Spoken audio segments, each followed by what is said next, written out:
Então, pessoal, bom dia a todos. Vamos dar início a mais uma aula presencial, uma live sobre um assunto bem importante da anatomia humana, né? Lembrando que essa aula ela é uma aula mais introdutória.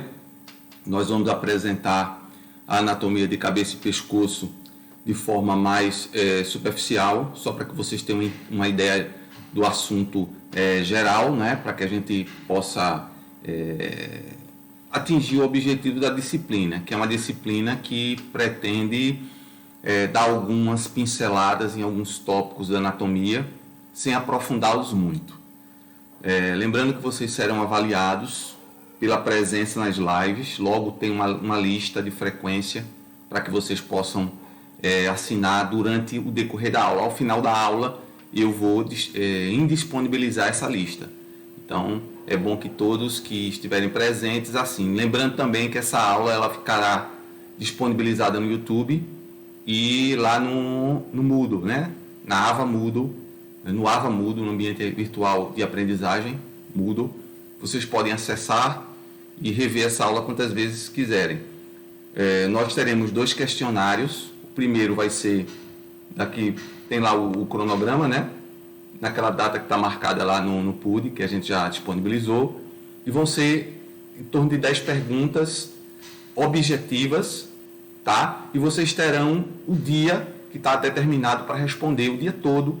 Vocês vão ter o horário que vocês puderem, vocês vão responder Lembrando que a gente não vai aprofundar muito, as perguntas serão perguntas acessíveis dentro do que foi trabalhado, certo? Em aula, e vocês vão responder naquele dia, né? Fora aquele dia não vai ser possível, aí teria segunda chamada. Caso não possa responder, aí teria segunda chamada, que aí seria ao final da disciplina, quando a gente der todas as aulas, a pessoa faz a prova, no caso o estudo dirigido, né, que perdeu, tá? E dois estudos dirigidos, dividir os assuntos para ficar uma forma bem distribuída, né? Dividir em 2 estudos dirigidos que você pode respondê-los, né, para que não acumule muito assunto. E ao final teria uma espécie de um seminário que a gente ia dividir os grupos e a gente iria apresentar formas didáticas de ensino da anatomia. Cada um poderia escolher, por exemplo, cordel, aí criava um cordel e apresentava, tal. Depois um outro grupo podia escolher uma paródia para apresentar, ou algum modelo de anatomia, de embriologia, de histologia, algum modelo feito de material reciclado, enfim. Usem a criatividade nessa última avaliação da disciplina, certo? Então vamos iniciar a anatomia de cabeça e pescoço, lembrando que só vai cair o que eu estou dando aqui, vocês têm o meu livro para dar uma lida no que eu estou falando aqui. Exatamente nas coisas que eu estou falando é o que vai cair. Pode cair na prova. Então, vocês podem ir no meu livro diretamente, num assunto específico e olhar aqueles tópicos que eu estou falando, não lendo tudo, pelo menos agora, né? O livro vai ser lido todo quando vocês estiverem cursando a disciplina mesmo, anatomia 1 e 2, vocês vão estar lendo os capítulos de acordo com as aulas, juntamente com outros livros também indicados, juntamente com Atlas, também indicado pela disciplina. Então vamos lá, falando um pouquinho sobre anatomia de cabeça e pescoço. Então, os objetivos dessa anatomia, dessa aula, são 2. Apresentar de forma objetiva as principais estruturas anatômicas que compõem a cabeça e o pescoço. E o objetivo 2 seria correlacionar alguns aspectos clínicos importantes que envolvem essas estruturas. Então, como conteúdo da aula, nós vamos abordar uma introdução, depois iremos falar sobre ossos da cabeça e pescoço, articulação temporomandibular, alguns músculos da cabeça, principais músculos do pescoço, irrigação, drenagem e inervação, fossas nasais, cavidade bucal. Falaremos também, não coloquei aqui, mas falaremos um pouquinho também sobre a divisão do sistema nervoso, a parte que está na cabeça e o pescoço, né? E casos clínicos. Então aqui para começar, falando um pouco da embriologia, para que vocês possam lembrar, né, que todos os nossos tecidos e órgãos são derivados do disco trilaminar. Esse disco trilaminar, ele vai derivar, como vocês aqui estão vendo aqui embaixo, dessa massa celular interna, que vai gerar o epiblasto, e esse epiblasto vai dar origem ao disco embrionário trilaminar.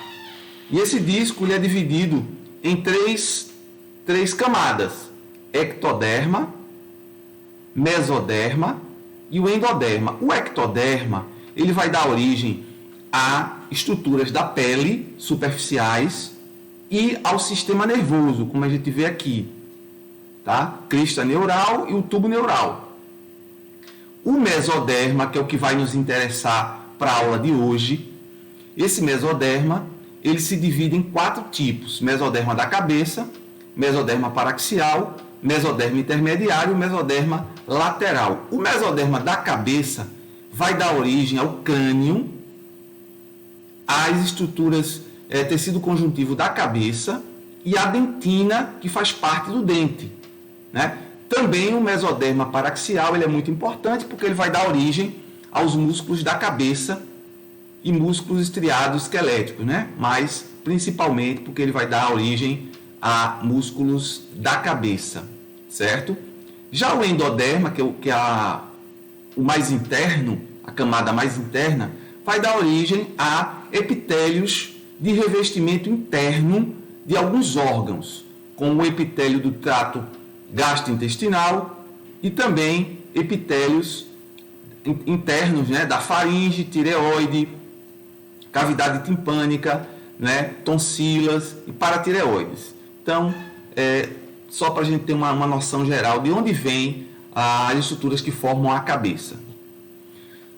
Lembrando que o crânio, certo? O crânio, ele se divide em três segmentos, né? Digamos assim, seria os ossos associados, que esses ossos, eles são os ossos do ouvido, martelo, bigorna e estribo, certo? Os ossos do ouvido, que são pares, né?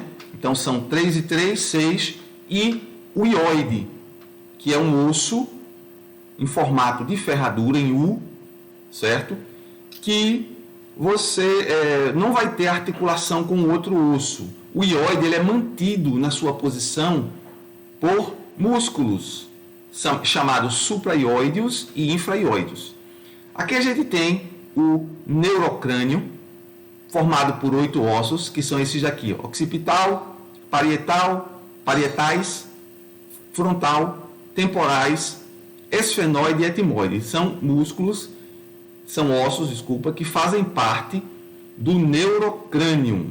O viscerocrânio, formado por 14 ossos, e a gente tem aqui, 2 maxilas, palatinos 2, nasais 2, conchas nasais inferiores 2, zigomáticos 2, lacrimais 2, vômer 1 e mandíbula 1. Então são esses ossos que vão fazer parte da região de cabeça do crânio. Eu não vou explicar osso por osso, porque não é o objetivo da aula. É um objetivo de explicar generalidades. Então, eu vou mostrar o crânio de forma geral e não específica de cada osso. A gente estudará isso, né? Alguns já estudaram, mas os que não ainda cursaram Morfologia 1 vão aprender também quando a gente retornar às aulas, certo? Então, aqui a gente tem uma visão da base do crânio, e essa base do crânio ela é dividida em 3 fossas: fossa anterior, em amarelo aqui, fossa média, em laranja, e aqui fossa posterior, em marrom. Aqui a gente pode observar algo que chama atenção, é esse forame aqui, que é o maior forame da cabeça, que é o forame magnum. Seguindo mais cranial, essa região localizada na fossa média, que seria a fossa, né, a cela turca, é o local onde você tem o alojamento da hipófise, da glândula hipófise, ela vai se alojar aqui. Como um terceiro uma terceira estrutura que chama a atenção, olhando a base do crânio, nós vamos ter aqui o processo Christgale, que faz parte do osso etmoide, também chamado de processo Christgale, e aqui a gente tem esses furinhos aqui, ó, chamado de lâmina cribiforme ou lâmina crivosa do etmoide.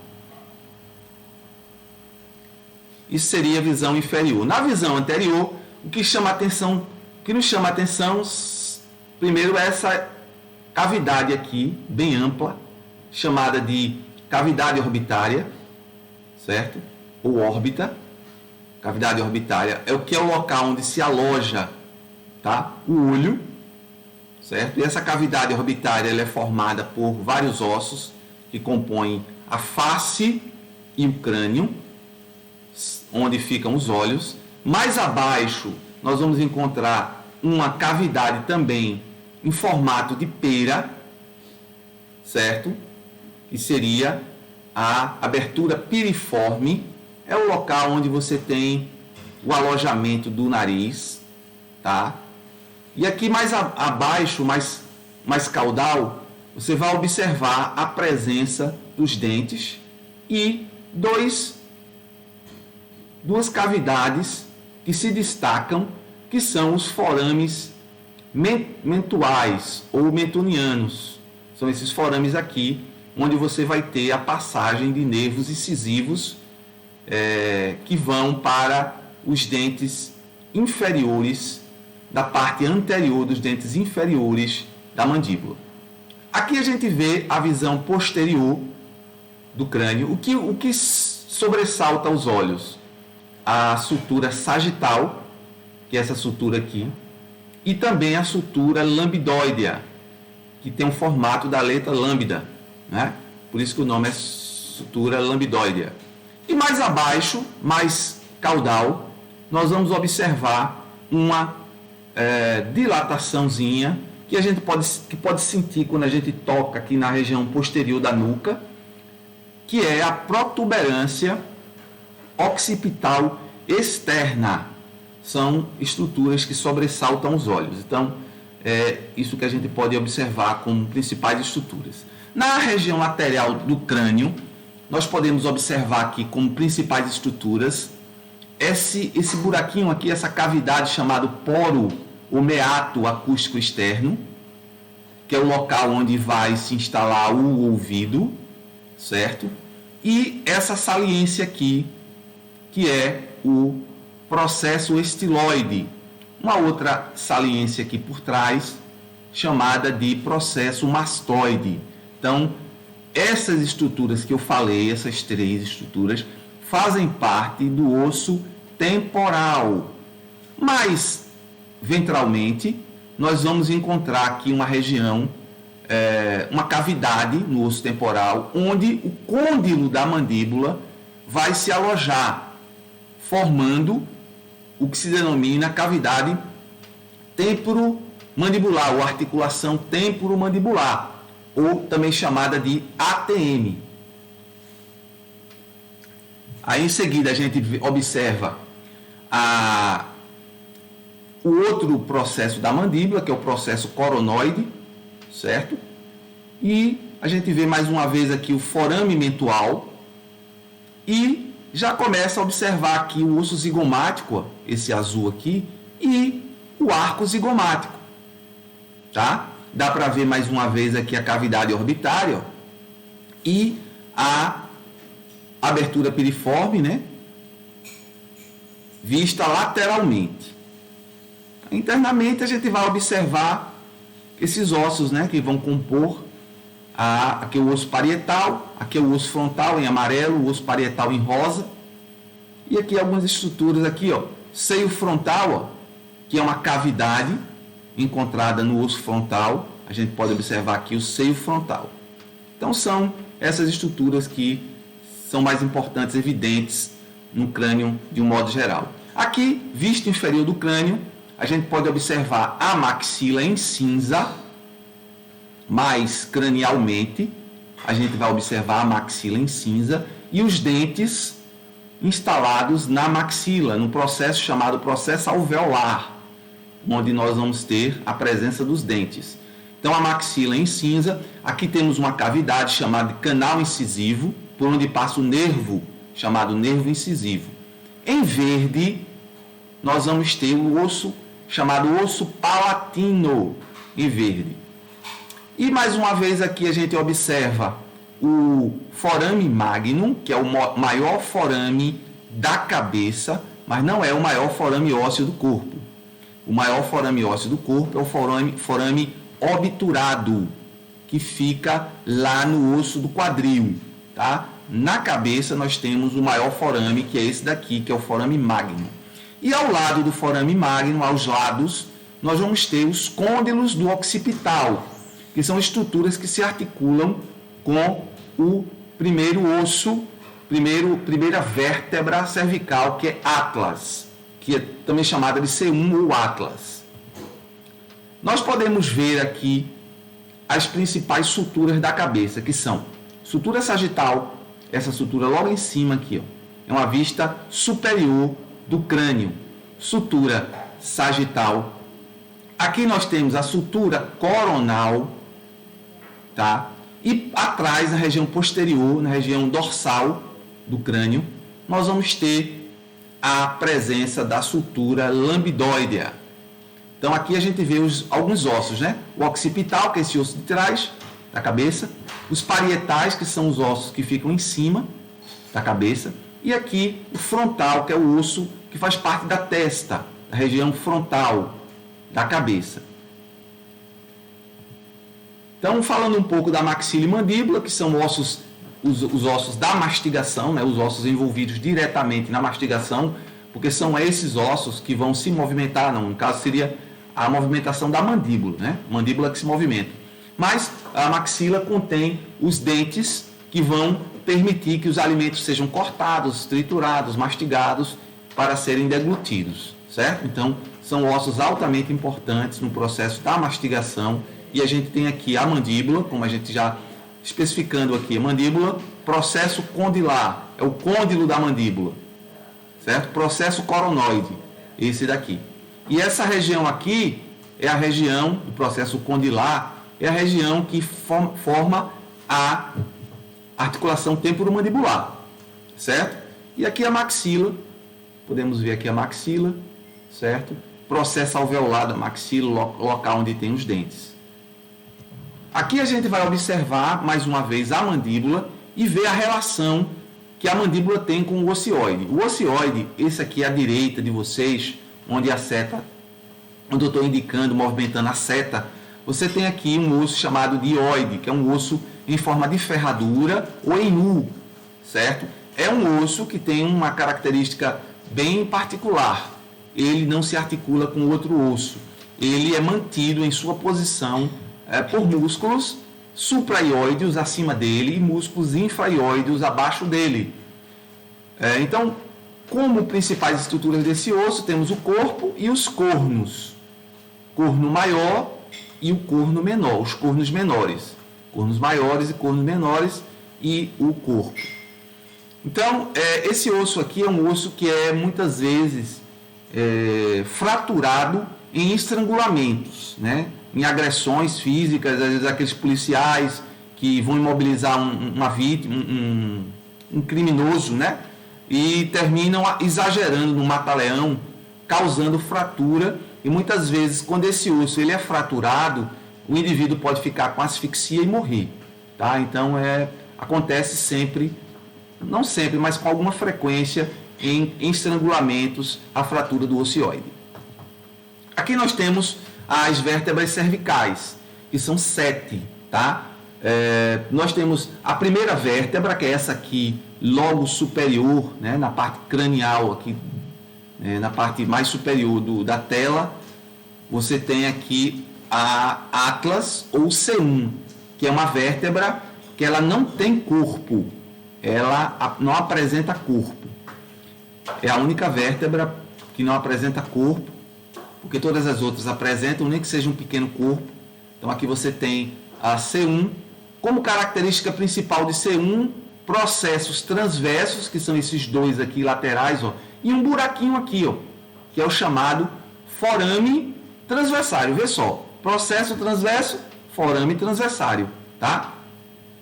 Então, o nome do forame tem a ver com o processo transverso, por isso que o nome dele é forame transversário. À direita, no canto superior direito, nós temos a C2, que é também chamada de áxice, certo? Axis, que é uma vértebra também bem típica.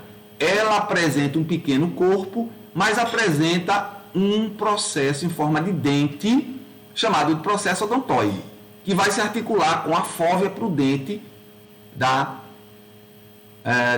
do Atlas, certo?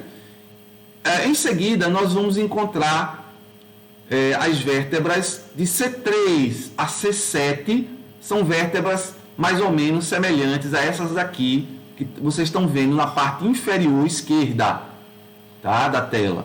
Então aqui você vai ter, por exemplo, como características, um corpo pequeno, um processo espinhoso bifurcado, ó, processo espinhoso bifurcado, tem duas porções, né? Ele não é único, ele não é um processo único, ele tem uma bifurcação, tá? Também como características, a presença do forame transversário, processo transverso, nós podemos ver aqui, processo transverso e o forame transversário. Então são essas características encontradas nas vértebras cervicais.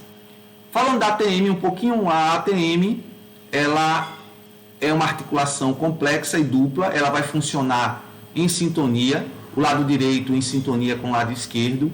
Não existe você dizer assim, vou abrir a ATM do lado direito. Não, se você abrir a boca, você vai movimentar as duas ATMs, porque elas são sincronizadas, são compostas, certo?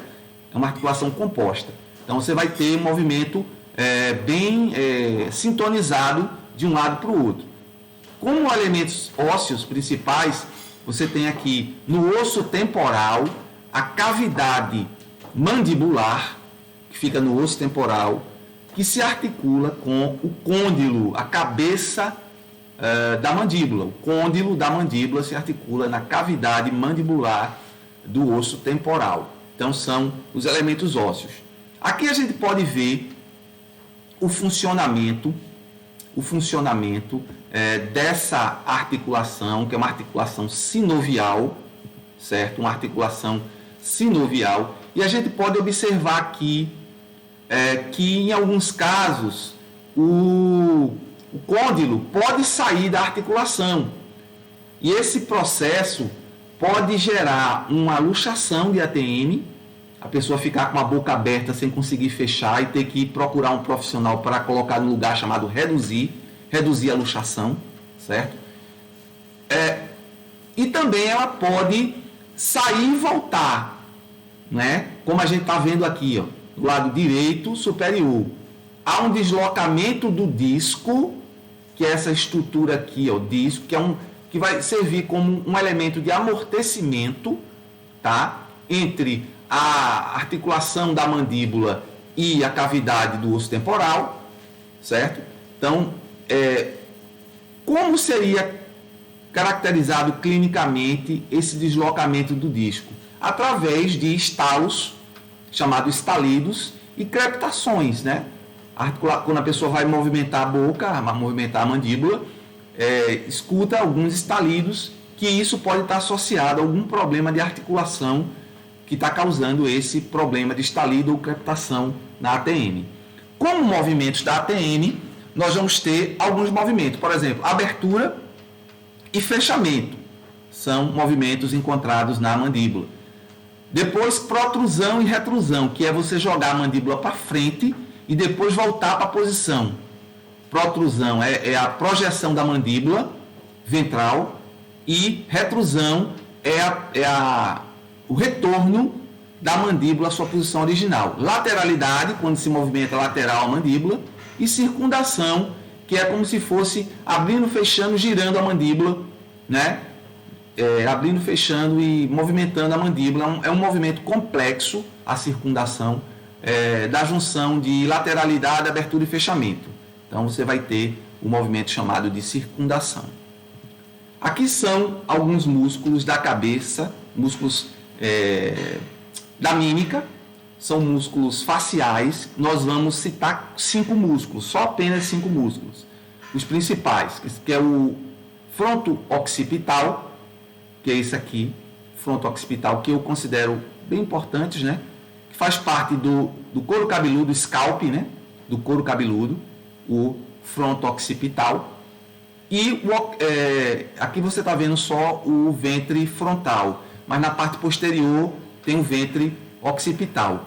Esse músculo aqui é aquele músculo que lá os apaches, né, faziam com os soldados americanos. Os apaches, eles tinham um hábito de fazer scalp, né? Levantavam o couro cabeludo e cortavam, e a pessoa morria perdia muito sangue e morria com choque hipovolêmico, tá?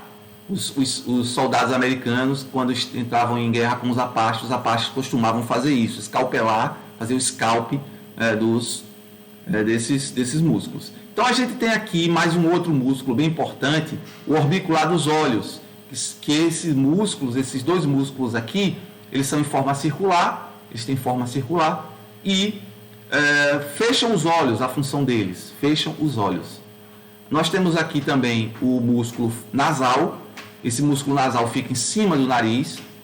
Temos aqui também visível o músculo denominado de orbicular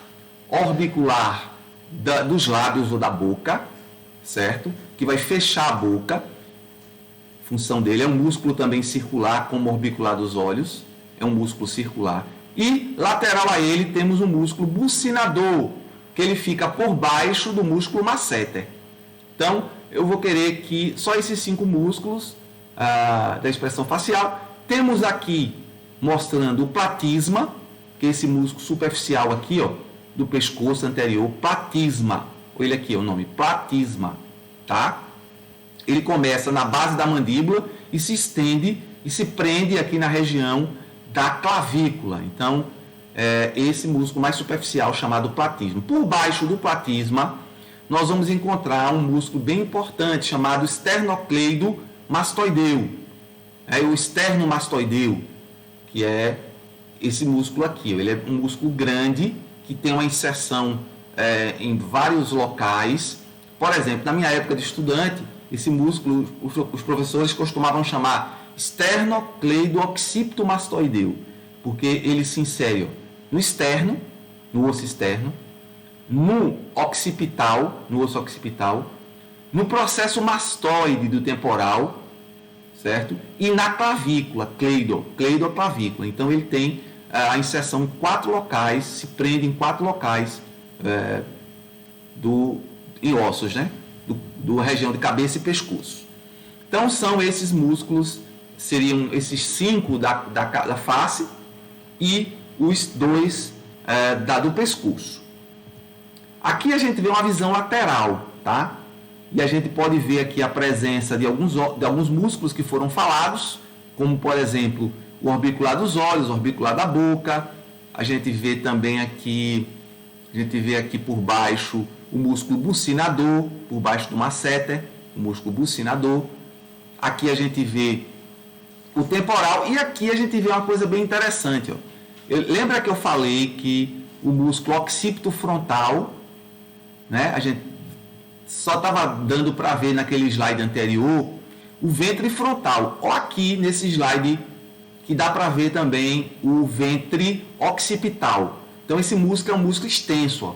Vai da região de testa até a região posterior, região de nuca, tá? E entre eles tem uma aponeurose, que é essa aponeurose, essa parte branca aqui, que é formada por tecido conjuntivo denso, né? Aí você vai ter aqui a aponeurose epicântrica, tá?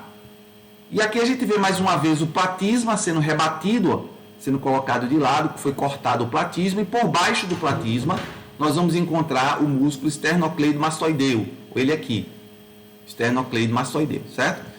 Agora, dos músculos da mastigação só são 4. Quais são os músculos da mastigação? São aqueles músculos envolvidos na mastigação.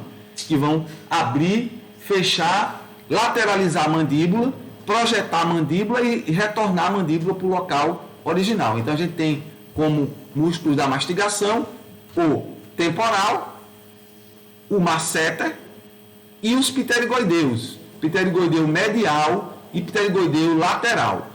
Então, desses músculos aqui, vamos citar aqui o músculo temporal. Ele é o maior que tem, o maior músculo da mastigação. Em segundo lugar, vem o masseter. Então, sob o masseter, nós vamos encontrar uma glândula produtora de saliva chamada glândula parótida. Fica sobre o músculo masseter. Essa glândula, ela vai produzir saliva serosa, uma saliva mais fluida. E essa glândula costuma ser acometida em cachumba, né? O vírus da cachumba, ele acomete essa glândula, inflamando a glândula acumula saliva, fica inchada e o indivíduo passa um tempo sentindo mal, com febre, né? Então é exatamente essa glândula que é acometida pela cachumba, certo? Que é essa doença que comete a glândula parótida. Aqui ao lado direito nós vamos ver mais dois músculos, que são os músculos pterigoideu medial e o pterigoideu lateral. Vejam só, 3 músculos vão permitir o levantamento da mandíbula, o fechamento da mandíbula. Quais são os músculos que permitem o fechamento? Temporal, masseter e o pterigoideu medial. Então, esses músculos fecham a mandíbula. Qual é o músculo que abre a mandíbula? O principal músculo que abre a mandíbula é o músculo pterigoideu lateral, certo? Aqui a gente pode ver os músculos da língua, lembrando que a língua é um órgão que tem 17 músculos. São 8 pares, 2 vezes 8, 16, e ele é ímpar. Então são 8 músculos pares e um ímpar, formando no total 17 músculos. Qual é o músculo ímpar da língua? É o longitudinal superior. É o único músculo ímpar da língua. Mas como exemplos eu tenho aqui, palatoglosso, o estiloglosso, genioglosso e euglosso. Então são músculos que fazem parte da língua, certo? Alguns músculos. Falando um pouquinho sobre músculos da faringe, os músculos da faringe são denominados constrictor superior, que é esse daqui, onde está a seta, constrictor médio e o constrictor inferior. Além deles, nós vamos encontrar também outros músculos, como o salpingofaríngeo, olha ele aqui, o palatofaríngeo, olha ele aqui, e o estilofaríngeo. Eu não vou pedir função não, tá? Eu só queria que vocês, se eu citasse, só memorizasse o nome dos músculos, só isso, não precisa muitos detalhes não. Então são esses músculos aqui que eu falei, que fazem parte dos músculos da faringe. Então aqui a gente pode ver os músculos supraioideus e os músculos infraioideus. Como os supraioideus são músculos que ficam acima do ocioide, são 4 músculos. E os infraioideus também são 4. Quais são os músculos supraioideus? Milioide, músculo digástrico, olha aqui, milioide digástrico, são 2 ventres, né? Aí temos também o músculo aqui, chamado de genioide e o estilioide. Então são esses 4 músculos, milioide, digástrico, genioide e estilioide. São os músculos supraioides. E os infraioides, professor? Os infraioides estão aqui abaixo, que são o homoioide, tá? Aí a gente vai ter também o esternotireoide, temos o esternoioide, tá? E o cricotireoide. Então são 4 músculos também que fazem parte dos músculos de infraioideus. Aqui a gente pode ver as principais artérias, pessoal, a artéria é o vaso que leva sangue do coração para a parte externa do corpo, tá? Então, são vasos centrífugos, eles levam sangue do coração para fora. E as veias, as artérias, elas levam sangue do coração para fora, chamado centrífugo. E as veias levam sangue da periferia para o coração, então são centrípetos, direção centrípeta, para o centro. Então, que vocês, só lembrando esse detalhe. E aqui a gente tem como principal artéria do pescoço, a artéria carótida, tá? Essa artéria aqui, ó, onde está sendo mostrada, é uma artéria bem calibrosa, é uma artéria que sai do coração, do arco aórtico, vai para o pescoço, chamada artéria carótida comum. Quando chega nessa região aqui que vocês estão vendo, essa artéria carótida, ela vai emitir ramos, 2 ramos, carótida externa e carótida interna, certo? Então a gente tem como principal artéria do pescoço a artéria carótida, que vai se bifurcar em carótida externa e carótida interna. Veia, aqui ó, do lado, nós vamos encontrar veia jugular, tá? Que é a principal veia do pescoço, veia jugular. Nós vamos ter 2 carótidas de um lado e do outro e 2 jugulares, direita e esquerda. Nós vamos ter 2 de cada, certo? Cada lado do pescoço vai ter uma jugular. Cada lado do pescoço vai ter uma artéria carótida. Se a pessoa tiver uma lesão de pescoço e o sangramento for aquele sangramento espirrando, certo?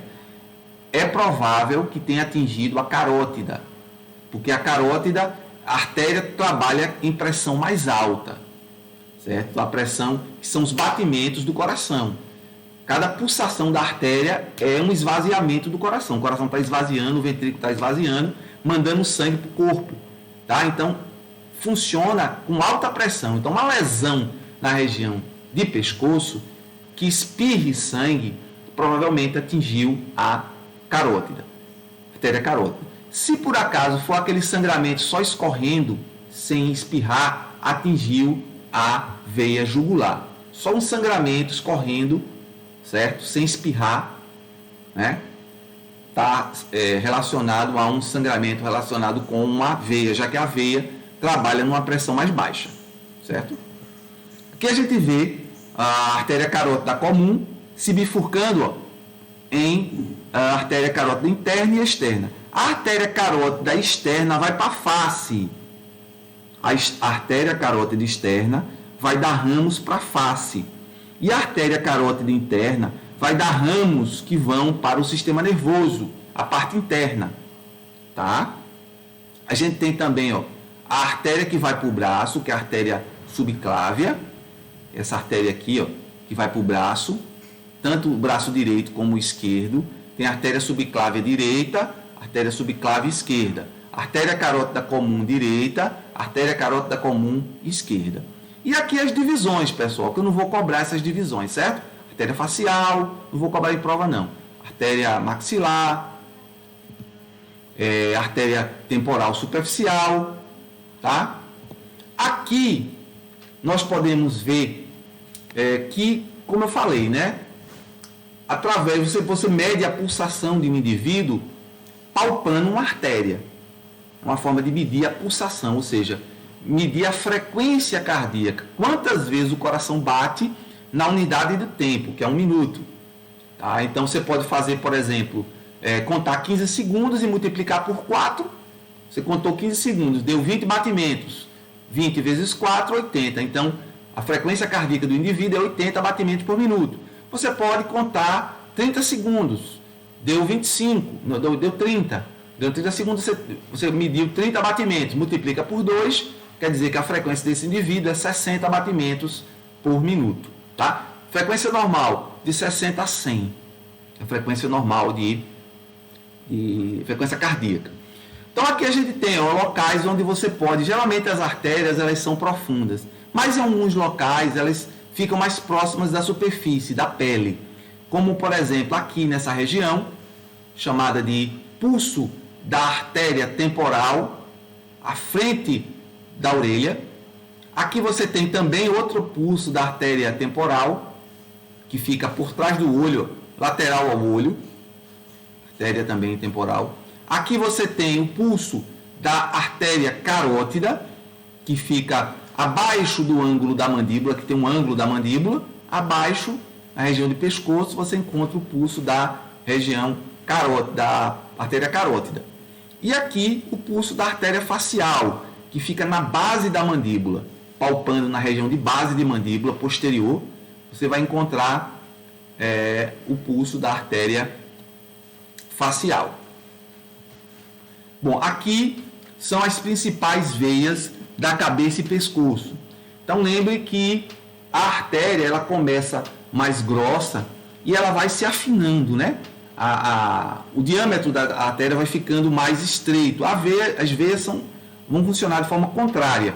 As veias mais fininhas e estreitas vão se juntar e formar uma veias maiores. Então aqui a gente tem várias veias, temporal superficial, veia maxilar, veia retromandibular, veia facial, vão se juntar para formar uma veia chamada de veia jugular interna. Essa jugular interna, ela vai se juntar com a jugular externa, jugular interna, e a veia vertebral vai formar a veia braquicefálica, tá? Então, veias menores vão se juntar formando uma veia maior, que é essa veia braquicefálica. Essas veias braquicefálicas, nós vamos ter duas veias braquicefálicas, do lado direito e do lado esquerdo. Essas veias braquicefálicas, elas vão recolher o sangue do braço, dos membros superiores e da cabeça, e vão jogar esse sangue do braço e da cabeça para a veia maior da parte superior do corpo, que é a veia cava. A veia cava, ela vai recolher o sangue dos dois lados da cabeça e braços, né? Ela vai recolher, formando no centro, né, próximo ao centro, a veia cava superior. E essa veia cava superior, ela vai, aqui, como a gente pode ver, jugular interna, jugular externa, veia vertebral, veia subclável, se juntaram todas essas quatro e formaram a veia braquicefálica. Isso do lado direito. Do lado esquerdo a mesma coisa. Então, essas duas veias, braquicefálica direita e esquerda, se juntam e formam a veia cava superior. Essa veia cava superior é a maior veia da parte acima do coração. É a maior veia do corpo acima do coração.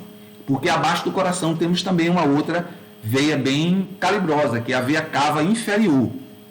Temos duas veias cava superior e cava inferior. Então, essa veia cava superior vai para o coração, tá?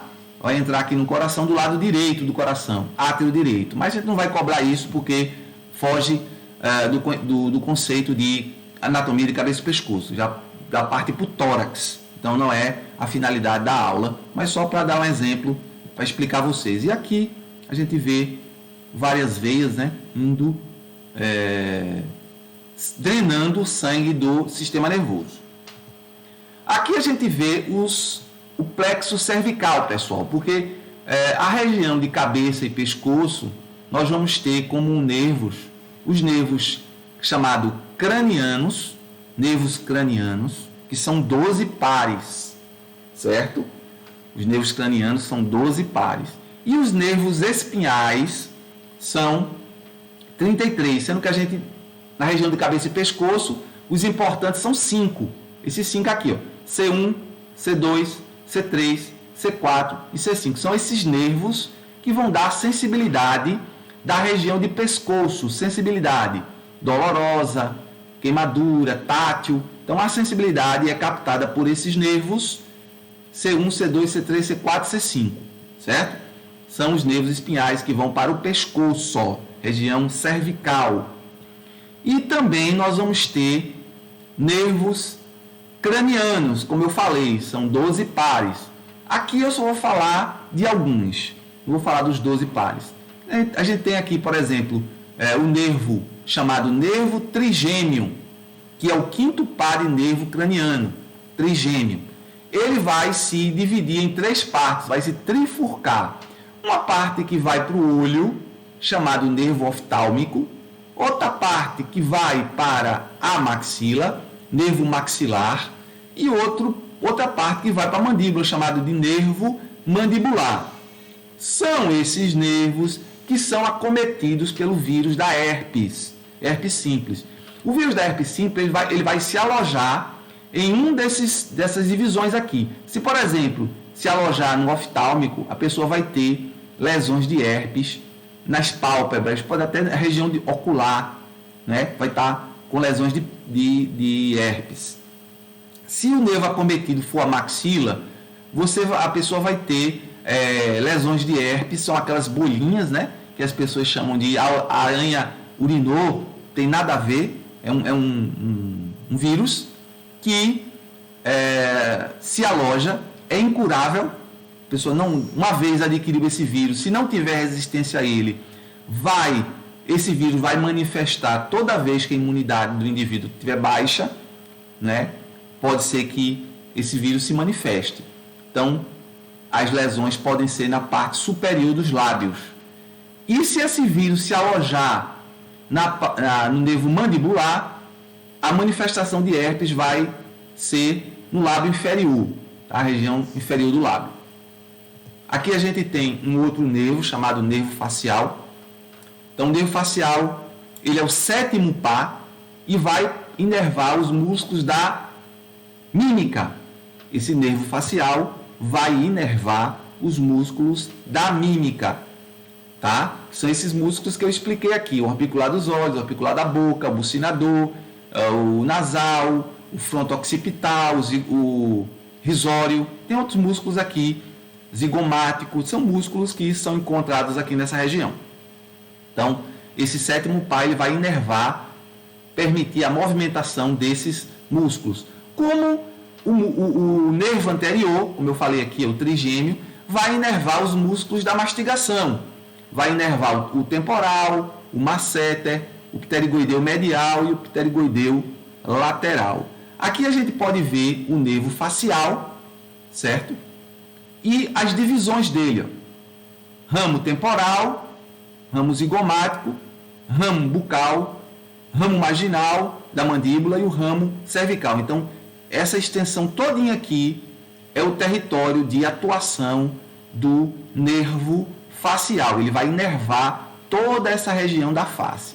Nervo facial ou 7º par de nervo craniano. Aqui, nós falando um pouquinho sobre faringe. Já que a faringe, ela é um órgão tubular que vai fazer parte de 2 sistemas: sistema respiratório e sistema digestivo ou digestório. Tá? Então, a gente tem aqui, por exemplo, a faringe, certo? Onde eu estou movimentando a seta. Temos à frente, ó, superior, a região de fossas nasais. Região de fossas nasais. A entrada chamada de narina, por onde o ar entra no nariz. Narina. E a parte posterior das fossas nasais, chamada de coanas ou coanos. Coana, né? São algumas variações. Então, eu não vou falar sobre essa parte aqui que a gente vai estudar depois. Mas só para vocês saberem o limite anterior e posterior da cavidade nasal, certo? E aqui saber que aqui é faringe, certo? Aqui você tem a chamada nasofaringe, porque está relacionado com o nariz, por isso que o nome é naso, essa parte aqui. Mais abaixo tem a orofaringe. Por que, professor, orofaringe? Está relacionado com a boca, meu filho. Então é orofaringe, certo?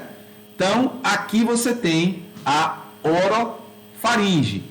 E aí, mais abaixo, a gente vai ter a laringe, a laringe aqui, certo? Onde a seta está se movimentando. Veja que aqui tem uma estrutura chamada de epiglote, que é uma cartilagem da laringe, certo? A epiglote.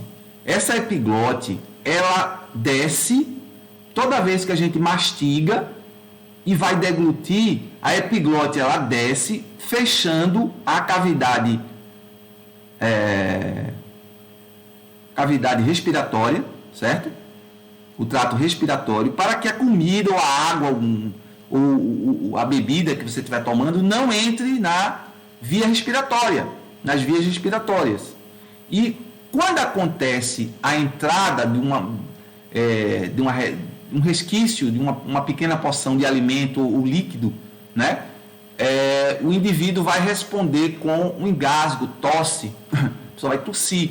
A tosse ela vai expulsar aquele corpo invasor no sistema respiratório, já que o sistema respiratório não pode entrar líquidos nem sólidos nele. Que isso, se acontecer de entrar, tiver aspiração de líquidos, pode gerar uma pneumonia, né? Porque vai ali acumular bactérias e pode gerar uma pneumonia aspirativa. Pode acontecer isso com bebês. É por isso que quando alimenta um bebê, o bebê mama, né? É recomendado que a mãe deixe o bebê em pé e dê leves batidinhas nas costas para que o leite vá descendo, passe pelo esfíncter cárdia, que é o primeiro esfíncter do estômago, e depois que a criança rota, isso quer dizer que o alimento já passou e já está no estômago, né? Então não tem risco da criança, o leite ser regurgitado e entrar nas vias aéreas e causar uma pneumonia na criança, que é uma coisa muito grave, uma pneumonia aspirativa na criança, justamente por isso, para evitar que a criança aspire, né? Aspire o leite materno, certo? Ou um leite comum qualquer. Então, de faringe é bom que a gente conheça, de fossas nasais, que a gente conheça um pouco as generalidades, né? Que a gente vê, ó, pessoal, pregas vocais, né? São as pregas. O local onde é produzido o som, a vibração dessas pregas produz o som, tá? Muito bem. Falando um pouco sobre cavidade bucal, a gente vai ter aqui a língua, vai ter aqui o céu da boca, e a gente vai ter os dentes, a gengiva, que é o local onde os dentes se inserem, lateral dos dentes, gengiva, e aqui embaixo, ó, soalho da boca, parte. Aqui a gente vai ter mais gengiva, certo? Freio labial, e aqui também o freio labial, região de freio, freno labial, tá? Partes do dente. O dente ele é dividido em três partes: coroa, colo e raiz. A coroa é a parte visível, o colo é o estreitamento e a raiz é a parte que está inserida no osso. Uma observação, né? Os dentes de leite, chamados decíduos, são 20 dentes, chamados decíduos, 20 dentes. E os dentes permanentes, aqui à esquerda, são 32 dentes, tá? Lembrando aqui, ó, que o terceiro molar, que é o último dente, chamado dente quelo, siso, né? Esse dente, ele só vai erupcionar, só vai aparecer na boca por volta de 17 a 21 anos. É possível que alguém de vocês aí, não tenha ainda esse dente ou esteja na fase de erupção, ele está ainda nascendo. É possível sim que algum de vocês que tá assistindo esteja nessa situação aqui, a erupção do terceiro molar, certo? Então, de forma simplificada, é isso que a gente não tem a intenção de aprofundar agora. E para finalizar a parte teórica, a gente vai entrar no caso clínico daqui a pouco, eu queria falar um pouco sobre o sistema nervoso. Lembre que o sistema nervoso é uma víscera, tá? Que fica na cabeça. Uma das principais vísceras que ficam na cabeça, porque o sistema nervoso controla todo o corpo, né? E esse sistema nervoso ele é protegido por um arcabouço ósseo. E tão importante que ele é protegido pela cavidade craniana, né? Que é todo revestido de osso. Obviamente, dá um suporte, uma pancada na cabeça, se não for muito forte, né? Essa pancada ela vai prevenir o acometimento do sistema nervoso por conta da espessura dos ossos, né, do crânio. Então, esse sistema nervoso, ele se divide em sistema nervoso central e periférico.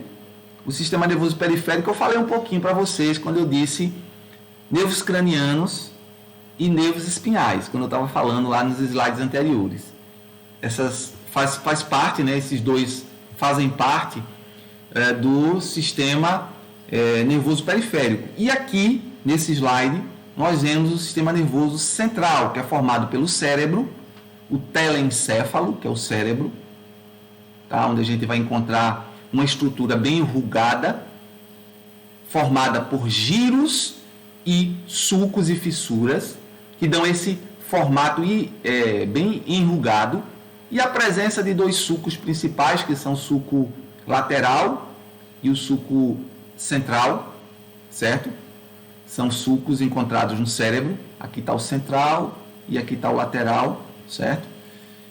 E por que o nosso cérebro, ele fica assim? Porque em determinado momento o crânio deixa de expandir e o cérebro continua expandindo. Então ele vai para se adaptar, ele vai ter que dar umas entradas. Então observe que esse enrugamento permite que a superfície do cérebro fique maior, não é? Maior possível.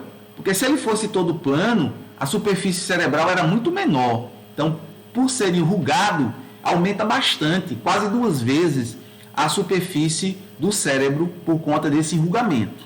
Isso é muito bom para optimizar a função cerebral, certo? Então, a gente vai ter o diencéfalo, que é o cérebro, tem aqui as funções: principal, processamento consciente, armazena a memória, né? Então, o cérebro tem essa função de processar e armazenar a memória, tá? No hipocampo, por exemplo, é um local onde tem armazenamento, é o nosso HD, o hipocampo, onde você tem armazenamento de memórias. Depois a gente vai ter também o diencéfalo, que é a parte central aqui, ó, onde está sendo mostrado o diencéfalo. Esse diencéfalo é formado por 4 partes, aí só tem 2. Diencéfalo seria tálamo, hipotálamo, o epitálamo e o subtálamo. Então são 4 elementos que fazem parte do cérebro. Temos o tronco encefálico, ele aqui, ó, tronco encefálico.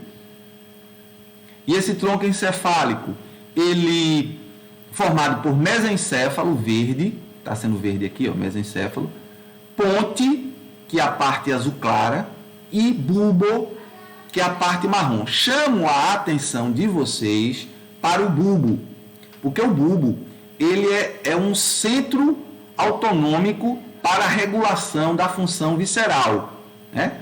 Como, por exemplo, o sistema cardiocirculatório, o sistema respiratório, o sistema digestivo. Por exemplo, uma pancada forte no bulbo, se você tiver uma lesão de bulbo, você pode ter uma parada cardiorrespiratória, o coração pode parar de bater, você pode começar a vomitar, porque vai estimular também a região digestiva. Então, é um local altamente importante no controle das funções viscerais, não é? A região de bulbo, que fica aqui onde eu estou sinalizando. Abaixo do bulbo, nós vamos ter a medula espinhal. Essa medula espinhal é mais extensa, em torno de 45 centímetros, dependendo da altura do indivíduo, e é a única estrutura que é em formato cilíndrico, certo? É achatada no sentido antero-posterior, mas é mais ou menos homogênea, diferente do restante, que tem um formato bem ampliado,